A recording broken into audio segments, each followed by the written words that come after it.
Every week, Jihad Watch with Robert Spencer, and people seem to not enjoy, that's the wrong word, but appreciate that I have this segment each week. And for those of you who say, oh, you shouldn't do this, you shouldn't do this, well, yeah, we have to do this. What is the point? I mean, I can bore you with I don't know, an interview with some bubble-headed celebrity, or who was on Survivor or Big Brother. Does that exist? I don't know.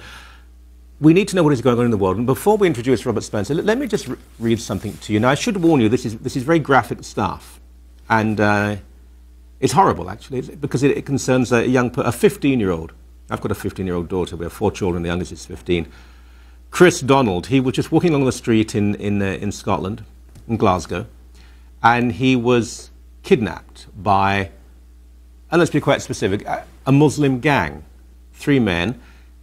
He screamed, "Why me? Why me? I'm only 15." They then murdered him, but they tortured him. They repeatedly tortured him. They stabbed him 13 times. They then set him on fire while he was still alive.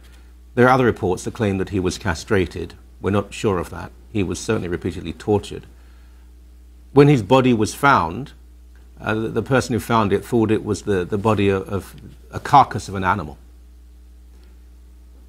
for not being Muslim.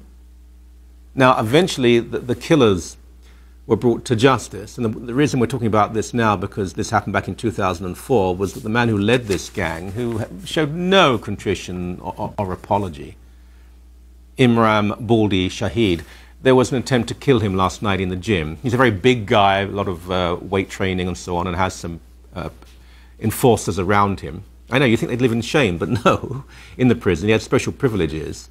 And there was an attempt to kill him. And it failed. But he's in hospital, getting the best of medical attention in the British system. This is probably the most revolting and intense of the attacks that have taken place, but it is by no means unique. Robert Spencer joins us now by Skype. We can't tell you where he is. That's always the way, because other people will try to kill him. Robert, welcome to the show. Thank you, Michael. I mean, this is horribly disturbing. This young man, his parents will never see him grow up.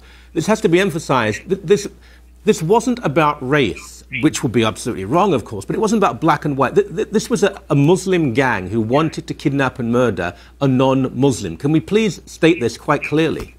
Well, we can, and we do, and we have to, because it's true.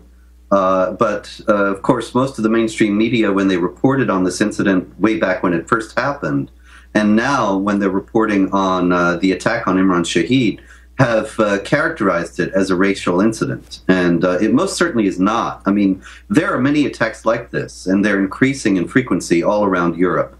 I can give you, for example, Ilan Halimi, who was brutally tortured over a period of weeks by a Muslim gang in Paris. And they had kidnapped and tortured him because he was Jewish. And they even called up his family and recited verses from the Quran to them while they were torturing this people, and torturing Ilan Halimi, that is, with unimaginable brutality, and clearly situating their actions in the fact that they were Muslims and he was a Jew.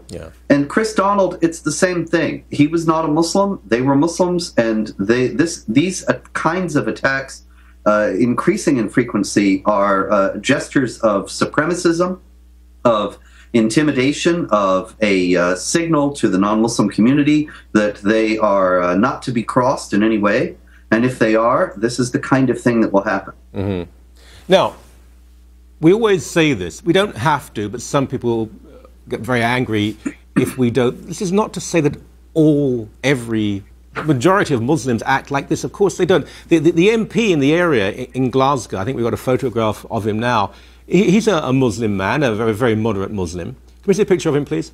There he is. Now, I mean, this man, Mohammed Sawar, an MP, he worked very hard to make sure that the men who committed this terrible murder were brought to justice, because a couple of them have fled the country. But what we have to say is, when he did this, he was then threatened within the Islamic community in Glasgow, and other Muslims attacked him and said he was a traitor. Yes, doesn't surprise me in the least, because it's a very deeply ingrained Islamic principle that one never takes sides with the kuffar, the unbelievers, against the Muslims. Never, under any circumstances. And so even if you have an action like this, of this horror that is distasteful to you, you don't speak out because it was Muslims who did it.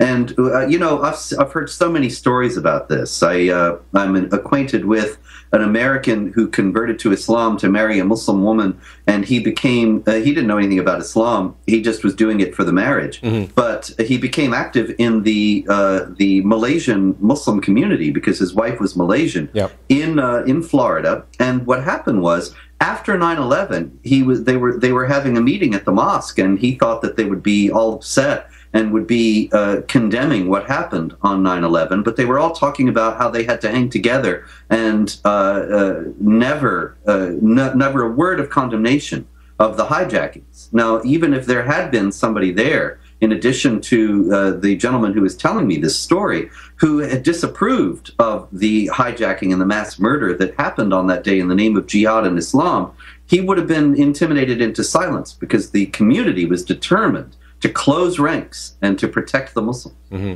Just very briefly, one more subject. I wanted to spend some time on that because it's so horrific. But there is an allegation that the next head of the CIA will be a man who converted to Islam in Saudi Arabia. Is this true? Well, I don't know if it's true directly, but I know that the source of it is a former FBI agent, John Guandolo, who's a good friend and who I believe to be an unimpeachable source. And certainly it would make sense of John Brennan's actions in carrying water for the Muslim Brotherhood program of whitewashing Islam and jihad and trying to distance the actions of Islamic jihadis from the very thing that they point to as what motivates them and what their goals are. And so he's carrying water for the Muslim Brotherhood agenda. It would certainly make a lot more sense for him to be doing that if he is, of course, signed on and is a believer himself. Certainly, John Brennan has been an incredible enabler of Muslim Brotherhood influence at the highest levels of government. And so Mr. Guandolo's allegations don't surprise me in the least.